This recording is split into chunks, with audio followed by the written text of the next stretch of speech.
Bangladesh is bird. ഇങ്ങനൊരു വാക്ക് നിങ്ങളിൽ പലരും വാർത്താ മാധ്യമങ്ങളിലൂടെ കണ്ടിരിക്കും.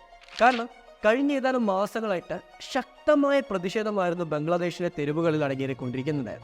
ഇന്ന് ഈ പ്രതിഷേധങ്ങളുടെ ഏറ്റവും ഒടുവിലെ അവസാന അസ്ത്രമെന്ന രീതിയിൽ ബംഗ്ലാദേശിന്റെ പ്രൈം മിനിസ്റ്റർ ഷെയ്ഖ് ഹസീന സ്ഥാനം രാജിവെച്ച് ഇന്ത്യയിലോട്ട് അഭയാർത്ഥിയായിട്ട് വന്നിരിക്കുക.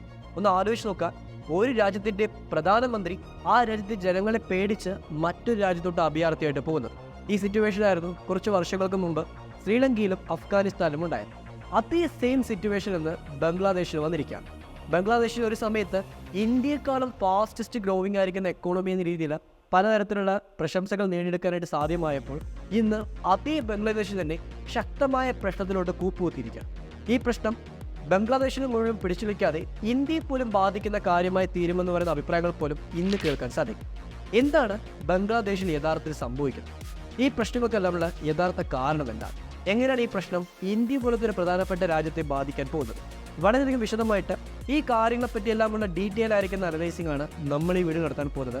നിങ്ങൾക്ക് ആർക്കെങ്കിലും ബംഗ്ലാദേശിൽ എന്താണ് സംഭവിക്കുന്നത് എന്ന് പറയുന്ന സംശയമുണ്ടെങ്കിൽ ഈ വീഡിയോ തീർച്ചയായിട്ടും മുഴുവനായി കാണുക. കുറേയധികം കാര്യങ്ങളെപ്പറ്റി അറിയാൻ സാധിക്കും.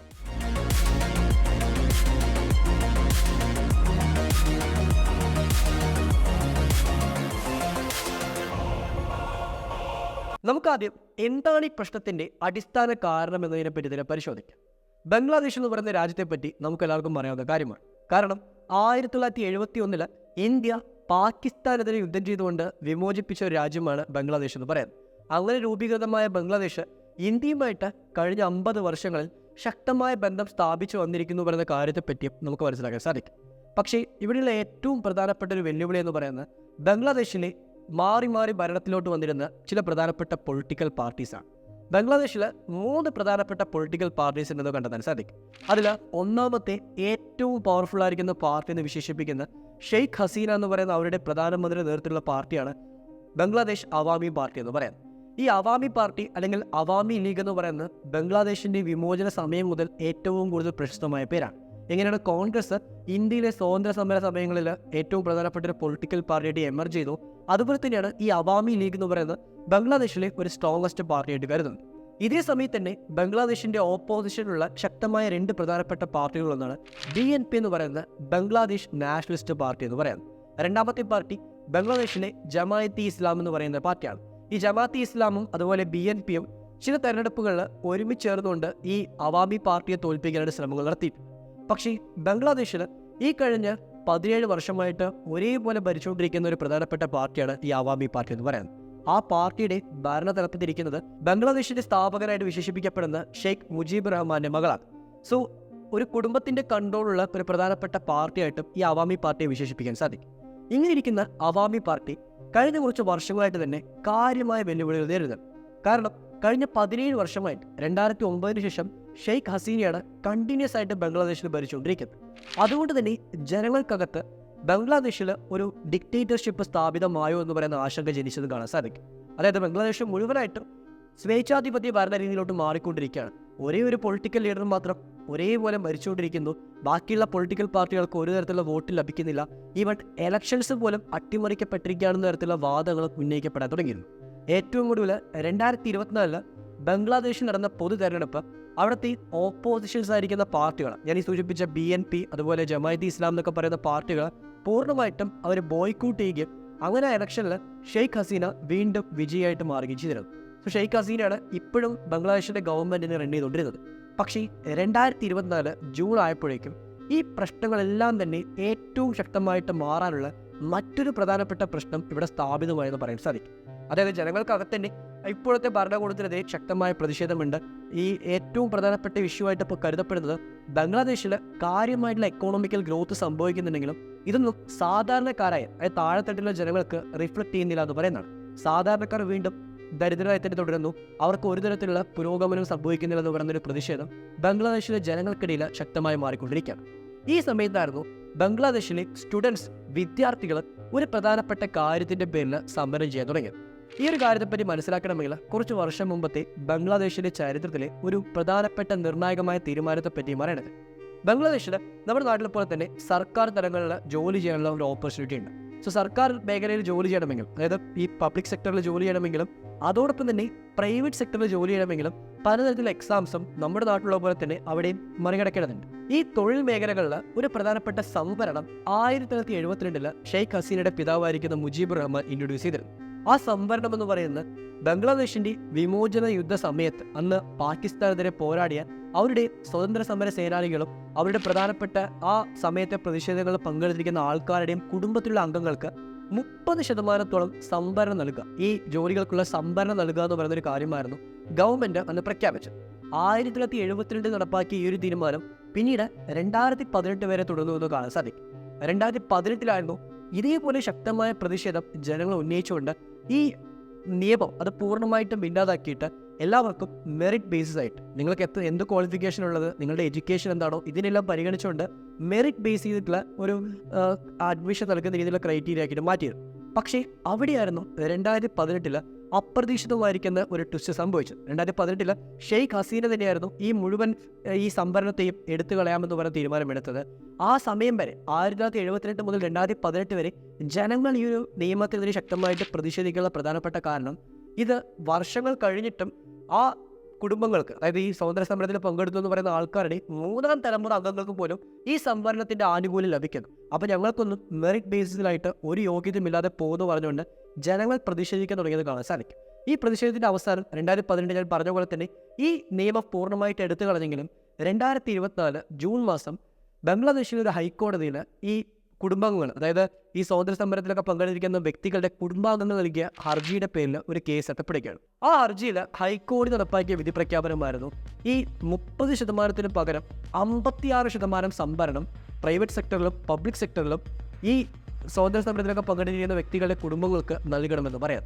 അവിടെയായിരുന്നു പ്രതിഷേധത്തിനുള്ള പ്രധാനപ്പെട്ട കാരണമായിട്ട് മാറിയത്. ഓൾറെഡി സമരം ചെയ്ത് ജനങ്ങൾ തെരുവിറങ്ങിയിട്ട് ഒരു നിയമം പൂർണ്ണമായിട്ടും ഇല്ലാതാക്കി. ആ നിയമത്തെ വീണ്ടും ഹൈക്കോടതി ഇടപെട്ടുകൊണ്ട് കൂടുതൽ ശക്തമായിട്ട് സ്ഥാപിക്കാൻ ശ്രമിക്കുന്നു എന്ന് പറഞ്ഞുകൊണ്ട് സ്റ്റുഡൻസ് കാര്യമായ രീതിയിൽ പ്രതിഷേധിക്കാൻ തുടങ്ങി.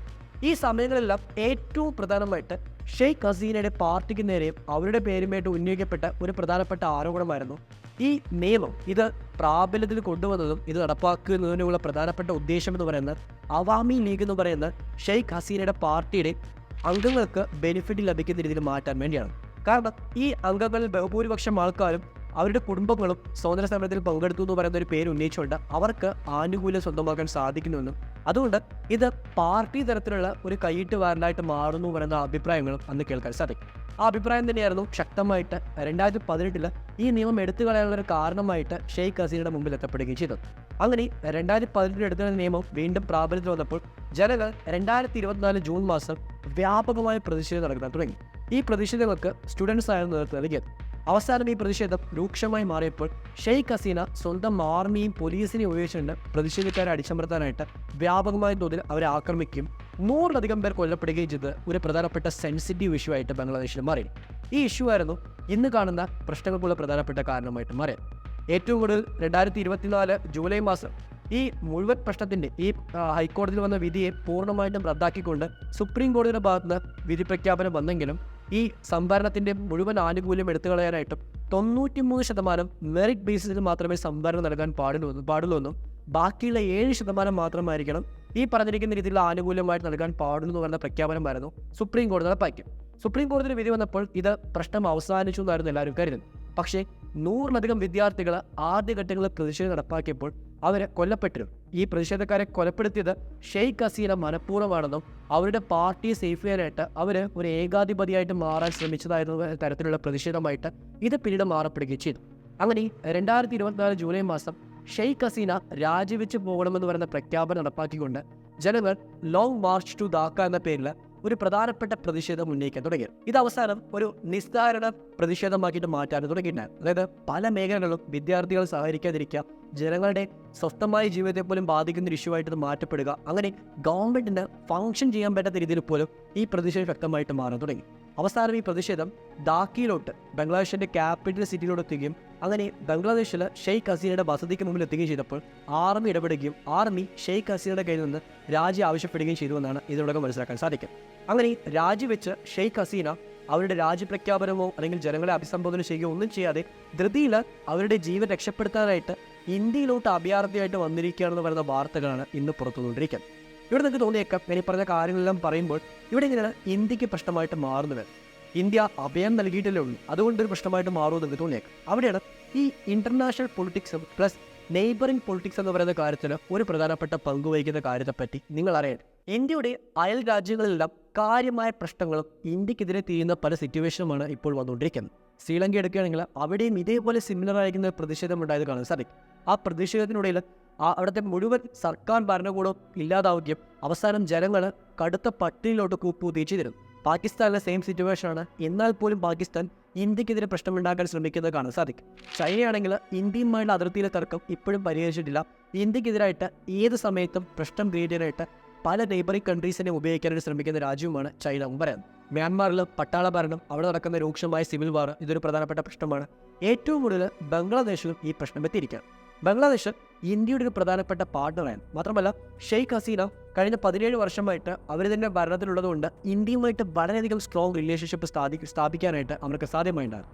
സോ ഷെയ്ഖ് ഹസീന ഇന്ത്യയുടെ ഒരു വളരെയധികം പ്രധാനപ്പെട്ട പാർട്ണർ കൺട്രിയുടെ നേതാവായിട്ട് ഇന്ത്യയുമായിട്ട് സഹകരിക്കുന്ന ഒരു പൊളിറ്റിക്കൽ പാർട്ടിയുടെ റെപ്രസെൻറ്റേറ്റീവുമായിട്ടുമായിരുന്നു ഉണ്ടായത്. പക്ഷേ ഇന്ന് അവർ ആ സ്ഥാനത്ത് നിന്ന് ഇല്ലാതാകുമ്പോൾ അവിടെ അടുത്തായിട്ട് അധികാരത്തിൽ വരാൻ പോകുന്നവർ ആരായിരിക്കുമെന്നും അവരുടെ പക്ഷേ അവിടുത്തെ ഇപ്പോഴത്തെ ഓപ്പോസിഷനിലുള്ള BNP എന്ന് പറയുന്ന ബംഗ്ലാദേശ് നാഷണലിസ്റ്റ് പാർട്ടിയോ അല്ലെങ്കിൽ ജമാഅത്തെ ഇസ്ലാം എന്ന് പറയുന്ന ഇസ്ലാമിക് റാഡിക്കൽ പാർട്ടിയോ എല്ലാം അധികാരത്തിൽ വരികയാണെങ്കിൽ അവർ ഇന്ത്യക്കെതിരായിരിക്കുന്ന അല്ലെങ്കിൽ ഇന്ത്യയുടെ ഇപ്പോഴത്തെ ബന്ധത്തിൽ എത്രമാത്രം പ്രശ്നം ക്രിയേറ്റ് ചെയ്യുമെന്നുള്ള ചോദ്യം ഇവിടെ അവശേഷിക്കാത്തതുണ്ട്. ബംഗ്ലാദേശ് പോലത്തെ ഒരു സ്ട്രാറ്റജിക് പാർട്ണർ ഇന്ത്യയിൽ നിന്ന് അകന്നു പോവുകയാണെങ്കിൽ അത് പ്രധാനപ്പെട്ട ഒരു പ്രശ്നമായിട്ട് ഇന്ത്യക്ക് മാറിയേക്കാം. അതുകൊണ്ട് തന്നെ ഇന്ത്യ ഇത്രയും ദിവസമായിട്ട് ബംഗ്ലാദേശിലെ പ്രശ്നത്തെ കാര്യമായിട്ട് വീക്ഷിച്ചു വരുന്നത് കാണാൻ സാധിച്ചു. ഇത് മാത്രമല്ല, ഇന്ത്യയും ബംഗ്ലാദേശും തമ്മിലുള്ള അതിർത്തിയിൽ പോലും ഈ പ്രശ്നത്തിൻ്റെ അതിൻ്റെ കൃത്യമായ പ്രതിധ്വനി ഉണ്ടായേക്കാമെന്ന് പറയുന്ന കാര്യത്തെപ്പറ്റി മനസ്സിലാക്കാൻ സാധിക്കുന്നുണ്ട്. ഇങ്ങനെ ഇന്ത്യക്ക് ഒരു മേജർ ഇഷ്യൂ ആയിട്ട് ഇത് മാറപ്പെടുമ്പോൾ ഇന്ത്യയുമായിട്ട് സഹകരിക്കുന്ന പല മേഖലകളിലും ബംഗ്ലാദേശ് തൽക്കാലത്തൊട്ട് ഈ പ്രശ്നങ്ങളെല്ലാം പരിഹരിച്ച് അത് മുന്നോട്ട് വന്ന് പുതിയൊരു ഭരണകൂടം സ്ഥാപിതമാകുന്ന സമയം വരെ ഒരു പക്ഷേ ഇന്ത്യയുമായുള്ള ബന്ധത്തിലും ഇന്ത്യയുമായുള്ള സഹകരണത്തിലും ഒരു ഹോൾട്ട് കൊണ്ടുവന്നേക്കാം. അങ്ങനൊരു സ്റ്റോപ്പ് കൊണ്ടുവരികയാണെങ്കിൽ, ഒരു പോസ് എടുക്കുകയാണെങ്കിൽ അത് ബംഗ്ലാദേശിൻ്റെ എക്കോണമിയെ ബാധിക്കുന്ന പോലെ തന്നെ ഇന്ത്യയുടെ സാമ്പത്തിക മേഖലയിലെ പല പ്രധാനപ്പെട്ട മേഖലയെ ബാധിച്ചേക്കാം. കാരണം ബംഗ്ലാദേശ് ലോകത്തിലെ ഏറ്റവും കൂടുതൽ ഗാർമെൻറ്റ്സ്, ടെക്സ്റ്റൈൽ പ്രൊഡക്ട്സ് ഉൽപ്പാദിപ്പിക്കുന്ന രാജ്യമാണ്. ആ രാജ്യവുമായുള്ള ഇന്ത്യയുടെ പല എക്സ്പോർട്ടിങ്ങും പല മേഖലയിലുള്ള കച്ചവടവും എല്ലാം ഈ ഒരു രാജ്യത്ത് നടക്കുന്ന പ്രശ്നം മൂലം അത് ബാധിച്ചേക്കാം. അതും ഇന്ത്യക്കുള്ള പ്രധാനപ്പെട്ട പ്രശ്നം തന്നെയാണ്. ഇങ്ങനെ ഇന്ത്യക്ക് കാര്യമായ പ്രശ്നമായിട്ട് മാറുന്നൊരു കാര്യമായിട്ടും ഇതിനെ പരിഗണിക്കാൻ സാധിക്കും. ഇതോടൊപ്പം തന്നെ പലരും ഉന്നയിക്കുന്ന അഭിപ്രായമാണ് ബംഗ്ലാദേശിലെ ജനങ്ങൾ അവിടെ ശക്തമായ തൊഴിലില്ലായ്മ, ജനങ്ങൾക്ക് വരുന്ന പ്രശ്നം, ഇതെല്ലാം മുൻനിർത്തിക്കൊണ്ടാണ് ഈ പ്രതിഷേധം ഇത്രത്തോളം ആക്കി മാറ്റിയതെന്നും അത് അവസാനം അവിടുത്തെ ഭരണകൂടത്തെ രാജിവെച്ച് ഒഴിയേണ്ട ഒരു അവസ്ഥയിലോട്ട് എത്തപ്പെടുന്നതായിട്ടും ഇന്ന് അഭിപ്രായപ്പെടുന്നുണ്ട്. അതേപോലത്തെ ഒരു സിറ്റുവേഷൻ ഇന്ത്യയിലോട്ട് വരുമോ എന്ന് പറയുന്ന ആശങ്കയും പല ഓപ്പോസിഷൻ ലീഡേഴ്സും ഇന്ന് ഉന്നയിക്കുന്നത് കാണാൻ സാധിക്കും. കാരണം ഇന്ത്യയിൽ എന്തിൻ്റെ കാര്യമായ മാറ്റവും ഇന്ത്യൻ GDP ഗ്രോത്ത് സംഭവിക്കുന്നുണ്ടെങ്കിലും ഇന്ത്യയിലെ സാധാരണ ജനങ്ങൾക്ക് ഏറ്റവും എസെൻഷ്യലായിട്ട് വേണ്ട തൊഴിൽ, അവർക്ക് വേണ്ട കൃത്യമായ ആഹാര വസ്തുക്കൾ, ഇങ്ങനെ പല കാര്യങ്ങളും മിസ് ഔട്ട് ചെയ്ത് പോകുന്നതുകൊണ്ടും പ്രകൃതി ദുരന്തങ്ങൾ കാര്യമായിട്ട് അലട്ടുന്നതുകൊണ്ടും പൊളിറ്റിക്കലായിട്ട് പല താല്പര്യപ്രകാരം ഭരണകൂടം ഓപ്പോസിഷൻ പാർട്ടീസ് മാറി പല പ്രദേശങ്ങളിലും പ്രശ്നം ക്രിയേറ്റ് ചെയ്യുന്നതും ജാതിയുടെയും മതത്തിൻ്റെ പേരിലുള്ള പ്രശ്നങ്ങൾ രൂക്ഷമായി മാറുന്നതുമെല്ലാം ഇന്ത്യയിലും പല സൂചനകളായിട്ട് മാറിക്കൊണ്ടിരിക്കുകയാണെന്ന് പറയുന്ന അഭിപ്രായങ്ങളും ഇന്ന് എക്സ്പേർട്സ് ഉന്നയിക്കുന്നുണ്ട്. സോ ഇന്ത്യയിൽ ഇതുപോലത്തെ ഒരു പ്രശ്നം വരുമോ എന്ന് പറയുന്ന ആശങ്ക പലരും ഉന്നയിക്കുമ്പോൾ ഇതിന് പിറകിൽ ഏതെങ്കിലും രാജ്യത്തിൻ്റെ എക്സ്റ്റേണൽ ഏജൻസി പ്രവർത്തിച്ചിരിക്കുമോ എന്ന് പറയുന്ന കോൺസ്പിറസി ആംഗിൾസും ഇന്ന് പലരും അഭിപ്രായപ്പെടുന്നുണ്ട്. പ്രത്യേകിച്ച് ബംഗ്ലാദേശിലെ ഭരണകൂടം ഇന്ത്യക്ക് അനുകൂലമായിട്ട് പ്രവർത്തിക്കുന്നതുകൊണ്ട് അവരെ പുറത്താക്കാൻ വേണ്ടി ശ്രീലങ്കയിൽ എങ്ങനെയാണോ ചൈന അവിടെ ഇൻഫ്ലുവൻസ് ചെലുത്തിയതോ അതുപോലെ തന്നെ ഇവിടെയും അവരുടെ ഇൻഫ്ലുവൻസ് ഉണ്ടായേക്കാമെന്ന് പറയുന്ന ഒരു ആശങ്കയും പലരും ഉന്നയിക്കുന്നുണ്ട്. കാരണം ബംഗ്ലാദേശിൻ്റെ ഓപ്പോസിഷൻ പാർട്ടീസിലെല്ലാം ശക്തമായ തോതിൽ ചൈനീസ് ഫണ്ടിങ് വരുന്നുണ്ടെന്ന് പറയുന്ന ആരോപണം കുറച്ച് വർഷങ്ങളായിട്ട് വന്നതാണ്. സോ ഇങ്ങനെ ചൈന എന്ന് പറയുന്ന മറ്റൊരു രാജ്യത്തിൻ്റെ ഇന്ത്യക്കെതിരെയുള്ള കരുക്കളുടെ ഭാഗമായിട്ട് ഈ പ്രശ്നം ഉണ്ടായിരിക്കുമെന്ന് പറയുന്ന കാര്യത്തെപ്പറ്റിയും ഇവിടെ അഭിപ്രായങ്ങൾ വരുന്നുണ്ട്. ഞാൻ ഈ പറഞ്ഞ കാര്യങ്ങളെപ്പറ്റിയെല്ലാം നിങ്ങൾക്ക് എന്താണ് തോന്നുന്നത് എന്ന് പറയുന്ന അഭിപ്രായം തീർച്ചയായിട്ടും താഴെ കമൻറ്റ് ബോക്സിൽ രേഖപ്പെടുത്താം. സോ ഓൾമോസ്റ്റ് ഇത്രയും കാര്യമാണ് വീഡിയോയിൽ പറയാമെന്ന് വിചാരിച്ചത്. നിങ്ങൾക്ക് ഞാൻ ഈ പറഞ്ഞ കാര്യങ്ങൾ പുറമെ മറ്റെന്തെങ്കിലും കാര്യങ്ങൾ ഈ ഒരു വിഷയത്തെപ്പറ്റി അറിയുമെങ്കിൽ അതും കമൻറ്റ് ബോക്സിൽ രേഖപ്പെടുത്താം. വീഡിയോ കാണുന്നവർക്ക് ആ കമൻറ്റ്സ് വഴി കൂടുതൽ ഇൻഫർമേഷൻ ലഭിച്ചേക്കാം. So that's all. Thank you for watching this video. ഒരൊറ്റൊരു കാര്യം കൂടെ പറയേണ്ട അവസാനമായിട്ട്, ഏതൊരു രാജ്യത്തും ജനങ്ങൾ അവരാണ് ആ രാജ്യത്തിൻ്റെ ഒരു നട്ടെല്ലെന്ന് പറയുന്നത്. ആ നട്ടെല്ലിനെ കൃത്യമായിട്ട് പരിപാലിച്ചില്ലെങ്കിൽ അവർക്കുള്ള പ്രശ്നവും അവർക്ക് വരുന്ന കാര്യമായിട്ടുള്ള ഇഷ്യൂസ് എല്ലാം പരിഗണിക്കാതെ അതൊരിക്കലും നടപ്പാക്കാതെ അവരെ ടെററിസ്റ്റായിട്ടും അവരൊന്നിനെ കൊള്ളാത്തവരായിട്ടും മുദ്രകുത്തിക്കൊണ്ട് കാലങ്ങളായിട്ട് അവരുടെ പ്രതിഷേധങ്ങളെല്ലാം ചെവി കോർക്കാതിരുന്നു കഴിഞ്ഞാൽ അത് അവസാനം വലിയൊരു സ്ഫോടനമായിട്ട് മാറുമെന്ന് പറയുന്നത് സത്യം തന്നെയാണ്. അതിനുള്ള ഏറ്റവും വലിയ എക്സാമ്പിളാണ് ബംഗ്ലാദേശ് എന്ന് പറയാൻ സാധിക്കും. So that's all. Thank you for this video. Jai Hind.